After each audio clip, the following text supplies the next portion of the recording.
ሲጀመር እኮ ሜሪና ዳኒ ያሉበት ነገሩ ሁሉ ከቀኝ ወደ ግራ ነው። በቃ አንድ ቀን ከግራ ወደ ቀኝ መተው ነገርን አስተካክለው ያቆምን የሚያደርጉት ነገር ደግሞ ሁሌ ጦሱን የምትወስደው ሩታ ነች፣ የምትሰደበው ሩታ ነች። እነሱ ባደረጉት ነገር እነሱ ባመጡት ሀሳብ እንግዲህ ዛሬ ሩታ ምንም የማውቀው ነገር የለም ማለች። ግን ማነው እየተሰደበ ያለው አሁን? ሩታ። ሰላም ሰላም ቤተሰብ እንዴት ናችሁልኝ? ደህና ናችሁ ወይ? ሰላማችሁ ብዙ ትርፍ ይበልልኝ። እንግዲህ ሩታ ሜሪና ዳኒን በሩቁ ብታረጊያቸው ይሻልሻል፣ ህይወትሽን ይበጠብጡታል፣ ያልሆነ ስራ ነው የሚያሰሩሽ ብለን ስንናገር ሩታ እንደሆነ አትሰማም። ግን እነሱ ደግሞ የእሷን የዋህነት ስለሚያውቁ ማለት ነው እነሱ የሚሏትን ሁሉ ስለምትቀበላቸው ያልሆነ ሀሳብ አምጥተው ይነግሯታል። እሺ ትላለች እሷ ማለት ነው። ምንም መቃወም አታውቅምና ግን እውነት ዳኒና ሜሪ እኔ በጣም ነው ያዘንኩባቸው። እኔ አሁን ይሄ ፕሮግራም የሚከበረው ምንን በማስመልከት ነው? በባዶ ሜዳ። ሩቲ ደግሞ ማለት ነው እንደዚህ አይነት አለባበስ ለብሰሽ ከአብረሽ ከማይገባው ሰው ጋር ከመገታገት ይልቅ ወጣ ብለሽ ማለት ነው ራትሽን ብልት አድርገሽ ምልስ ነበር ማለት የነበረብሽ። ምክንያቱም ልብስሽ ራሱ እንዴት እንደሚያምር ለራት ይመጥናልና የኔ ሽንቃጣ ሽንቅጥቀጠዬ እንዴት እንደምታምር እኮ ሜሪ ራሱ ማለት ነው። በዚህ አቋሟ እኮ በጣም ነው የምትቀናባት ሮቶ እና ምን ላርግ የሩታ ውበት እኮ ስቦኝ ነው።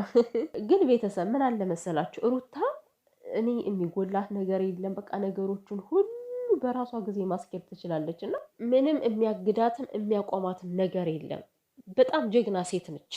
በጀግንነት ማንም እሷ ጋር የሚወዳደር ሰው የለም። ግን አንድ ደካማ ጎኗ ሰውን ታምናለች። ሰው የሚላትን ነገር ሰምታ ያን ነገር ደግሞ ትፈጽመዋለች። አሁን እዚህ ላይ ነው ችግር የምታመጣው ሩታ። እችን ነው ማስተካከል የማትችለው። ሁሌም ቢሆን የምትሸነፈው የምትጠቃው በሰው ነው እና ያም ደግሞ እምነቱ ስላላት ስለምታምናቸው ነው። ግን ሩታ እንደዚህ አይነት ደስ የማይል ተግባር እስከ መቼ ነው እነሱን ላስደስት ብለሽ አንቺ ራሱ የምትሰደቢው ሚዲያ ላይ እየመጣሽ ማለት ነው እንዴ? እውነት ይሄ እኮ መሆን የለበትም። አብርሃም እንደሆነ ጭንቅላቱ ላይ ራሱ የሆነ ነገር የሞቀ ነገር ራሱ ብደፉበት ምንም የሚነቃ ሰው አይደለም። አንዴ የሞተ ሰው ነው የምር። ደግሞ እኮ እናንተ ማለት እስስት ናችሁ፣ ከቀን በቀን ነው የምትቀያየሩት ምናምን ብሎ ሲያወራ እኔ በጣም ነው የገረመኝ እውነት ለመናገር ማለት ነው። እስስትማ አንተም እኮ ከእነሱ አትለይም አብርሃም፣ ከምሬ እኮ ነው። የሆነ በጣም የምትቀያየር ሰው ነው። በዚህ አጋጣሚ በተለይ ከሩታ ላይ በጣም ነው እንደ ስራው የሚሰራ እና አንተ ከእነሱ ላይ ይቻል አይህም ምን ያውን በጣም የምትቀያየር ስለሆንክ ትቀያየራለህ እኮ።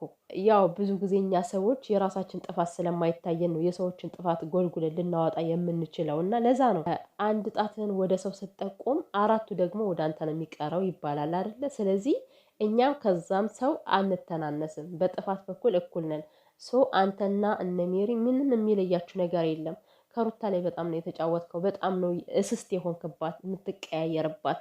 ኦኬ እነ ሜሪ ብትላቸው እነሱ ስራቸው ነው፣ እውነት ነው። እነሱ በጣም እስስት ሰዎች ናቸው። ምንም ነገሮችን በትክክል አስበውም አድርገውም አያውቁም። ግን ደግሞ ሩታን ከዚህ ውስጥ ባጨምራት ደስ ይለኛል። ሩታ ስስት አይደለችም ከተባለችም በአንተ ይብሳል አብርሽ። እና በዚህ አጋጣሚ ቤተሰብ ያው ሩታ እኮ ምንም የምታውቀው ነገር የለም። ገና ከመጀመሪያው ኬክ ሲገዛ ምንም ነገር አታውቅም።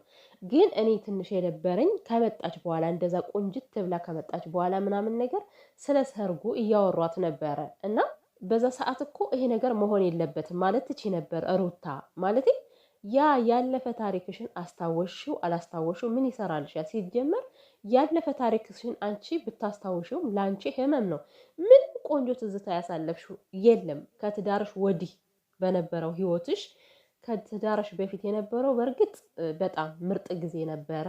ደስ የሚል የችግርም የደስታም ቀን አሳልፋችኋል አንቺና አብርሽ። ትዳርሽ ከያሽ በኋላ እናንተ ከተጋባችሁ በኋላ ያለው ህይወትሽ ግን የስቃይና የመከራ ህይወት ነው አይደለ? ያንን ነገር ታዲያ እንዴት ነው ልታስታውሽ የምትችይው? ለዛ ነገር እንዴት ነው ኬክ ሊቆረስ የሚችለው እንዴ? ትዳር እኮ የሚከበረው ማለት ነው ቆንጅዬ ትዳር የሆነ ነው። የምሬን ነው ማለት በቃ ትዳራችሁን ይዛችሁ አመት ሞልታችሁ ቢሆን ኑሮ አንቺና አብርሽ ሳትለያዩ ቢከበርላችሁ ምንም አይደለም። አንደኛ ነገር ተፋተታችኋል። ሲቀጥል ይሄ ልጅ አንቺን ቁጭ አድርጎ አንቺን የመሰልሽ ቆንጆ ማለት ነው። ሲጀምር ይሄ አብርሃም የሚባል እኮ ሰው አይደለም። ልጇን ወዶ ማለት ነው ይሄን የመሰለ ቆንጅዬ ልጅ ወልዳ የሰጠችውን እናቱን ጠልቶ ልጄን ሲል አያፍርም እኮ ይሄ ሰውዬ። እኔ አንዳንዴ ህግ ራሱ ለምን ነው እኩል ያደረገው? እናትና አባትን ፍርዱን እኩል ለምን አደረገው እላለሁኝ። ምክንያቱም እኩል መሆን የለባቸውም እኮ። አስቡት እናት ከመጀመሪያ ሲረገዝ ጀምሮ ያለው ህመም ከተወለደ በኋላ 2 ዓመት እስከሚሞላው ራሱ ህመም ነው። ምክንያቱም እች ልጅ አተኛም እኮ አራስ ሆና ራሱ መተኛት አትችልም። ይሄ ህፃን ያለቅሳል፣ ሌሊት ትነሳለች። ልጄ ምን ሆነ በቃ ነብሷ ሲወጣ ነው የሚያድረው። ገባችሁ አይደለ ስቃዩ? ለምንድን ነው ህግ እኩል ያደረገው የእናትና የአባትን? በዘር ሜቢ እኩል ሊሆኑ ይችላሉ፣ በተግባር በስራው ግን በፍጹም ከእናት የሚደርስ የለም። እና ምን ለማለት ፈልጌ ነው፣ አብርሃም ሩታን ጠልቶ ልዑል ልዑል ልዑል ሲል ይውላል። ግን ልዑሌ በማን ማህፀን እንደወጣ አታውቅም ያንተ ሰውዬ።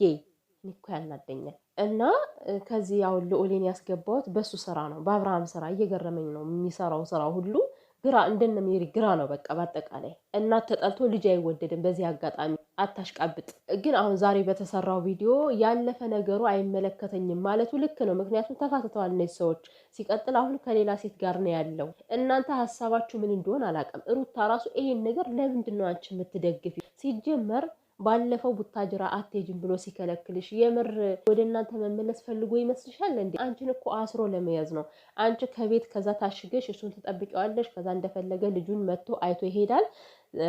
ከዛ በኋላ ያለው ህይወቱ ደግሞ ከሄርሜላ ጋር ሄዶ ቼቼ ይላል ማለት ነው። ይሄን ነው የምትፈልጊው?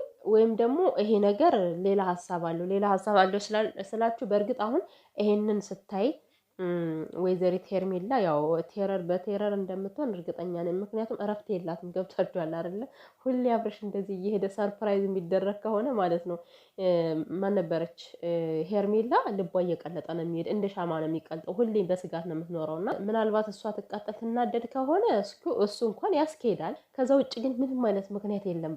በቃ ይሄ የሚከበርበት ምንም ምክንያት የለም። ይሄ የተበላሸ ህይወት እውነት የአብርሽና የሩታ ትዳር ደግሞ ትዳር ነው እንዴ? ምንም እኮ ትዳር አይደለም። ሰው እኮ የእናንተን ትዳር አይቶ ተሸማቀቀ፣ ፈራኩ። እና ሩትዬ ራስሽን ጠብቂ። ለምንድን ነው አንቺ እንደለማኝ የምትቆጠሪው? አሁን ዛሬ ባደረግሽው ነገር አብርሃምን መቼ ማትፈታውም። እንደገና እየለመነች ነው። መጀመሪያ እምቢ ብለሽ አሁን ምን አስለመነሽ እየተባልሽ ነው። እና እናንተ ደግሞ አትደሰቱ በዚህን ያክል ማለት ነው። ምናልባት የሩታን ልብ አልተረዳችሁትም ይሆናል። እልክስ ገብቷት ቢሆን ለምን ከመንገዱ አስቀርቷታላ? ይሄን ካልፈለገ አብርሃም እንደዚህ ነገር እንዲነሳበት ካልፈለገ ለምን እሷን አይለቃትም? ለ5 ቀን ለ4 ቀን ደርሰሽ መምጣት ያለሽ የሚላት እሱ ምን አገባው? ለምን መንገዷን ያቋርጣታል እያለች ነበር። እኔ ወስኜ ሊሄድ ስል ለምን ትከለክለኛለህ እያለችው ነበር። እና ልክ ነች። እሱ የሆነ ነገር ሲያደርግ በቃ እሱ አንደኛ ነው፣ ጀግና ነው ምናምን ነገር። ሩታ የሆነ ነገር ካደረገች ደግሞ ለሩታ ነውር ነው። እሱን እንደፈላጊ ነገር ትቆጠራለች። እና ሲቀጥል ሩቲ ማለት ነው ባለፈው አብርሃም ቡታጅራ ሄደሽ ከዛ እንደፈለግሽ እኔን ለግልሽ ለማግኘት ፈልገሽ ነው ያለሽ ነገር ነበረ። በሰዓቱ ምንድን ነው ያልሽው? አንተን ቼክ አላደርግም ልጅን ከፈለክ መተታ ያለ ብለሽው ነበር አይደለ? ዛሬ ግን እሱ የተናገረውን ነገር ነው አንቺ የፈጸምሽው። የምሬን ነው። ኖ ማለት ስትቺ አይሆንም ማለት ስትቺ እሱ የተናገረውን ነገር ፈጸምሽው። ምክንያቱም በሰው ዘንድ እንደዚህ ነው እየታየሽ ያለሽው። እና አንቺ እኮ ውስጥሽ ላይፈልግ ይችላል፣ ግን ደግሞ ይሄ ነገር ከሰው ሲደርስ አንቺን የሚያስብሽ በዚህ መልኩ ነው። እሱም የሚያስብሽ እየለመነችኝ ነው፣ መቼም አትፋታኝም፣ በእኔ ተስፋ አትቆርጥም፣ ሁሌም ትወደኛለች እያለሽ ነው። በቃ የሆነ እንዴት ነው ምንድን ነው ኩራት እየተሰማው ይሄዳል። አብርሽ ልክ እንደተለመነ ይቆጥረዋል። በዚህን ያክል ለሱ ሞራል መስጠት ተገቢ ነው? ሩታ አንዳንዴማ ሰው የሚልሽን መስማት አለብሽ። የምሬን ነው። ይሄን ያክል ሚዲያ ላይ ስትሰደቢ አንቺን የሚወድሽ ራሱ ደስ አይላቸውም እኮ ከምር። ለዛውም እነዚህ የማይረቡ ሰዎች ባመጡት አይዲያ አንቺ እንኳን በራስሽ አመንጭተሽው በራስሽ አፍልቀሽው አይደለም እኮ የእነሱን ነገር ለመከተል ነው። ግን የእነሱን ጦስ ሁሌ ለምን ትወስጃለሽ? እነሱ ባመጡት የማይረባ ተርካሻ ስራ አንቺ ለምን ትሰደቢያለሽ? ሩቲ አብሬው በሆን ህይወቴን ያመሰቃቅለዋል እያልሽ እየተናገርሽ ነበረ። ሰው ማክበሩ ለምን አስፈለገ? ለእንደዚህ አይነት ሰው እኮ ምንም አይነት ክብር የሚገባው ሰው አይደለም አይደለ? ማክበሩ ምን አስፈለገ?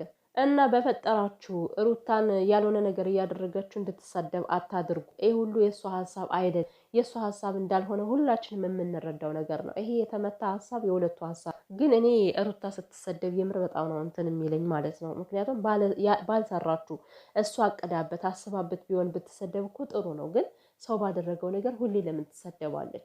እኔ እኮ ትዳራቸው ቢመለስላቸው በአንድ ላይ ቢሆኑ ማርያምን እኔ በጣም ነው ደስ የሚለኝ። እኔ አብርሃምን እንደዚህ እንደምናገረው ምናምን አይደለም። ከሩታ ጋር ቢሆን በስማም እኔ ደስታዬ ወደር የለውም። ብቻ በተለይ ደግሞ ልዑሌን ሳይ ያሳዝነኛል። በቃ ይሄ ወርቅ ልጅ ምን አለበት በእናትና በአባት እቅፉ ነው ቢያድግላለውኝ። ግን ያው እኛ እንደፈለግነው አይደለም ነገሮች የሚሆኑት። እንደዚህ ማሰቢያው የተዘጋ አባት ካለው እንግዲህ ምን ይደረጋል? ልዑሌ ራሱ ማለት ነው የኔ ቆንጆ። ግን ደግሞ በቃ ካልሆነ አልሆነም ነው። አብርሽማ እንደዚህ ህይወቱ መበጥበጡ እኮ በቃ በሚያመጣው በስራው እኮ ነው፣ እራሱ በሚሰራው ስራ ነው። ሩታን ይነካካታል ይነካካታል። ያልሆነ ሙድ ስትገባ ደግሞ እሱ ያዙኝ ልቀቁኝ ይላልና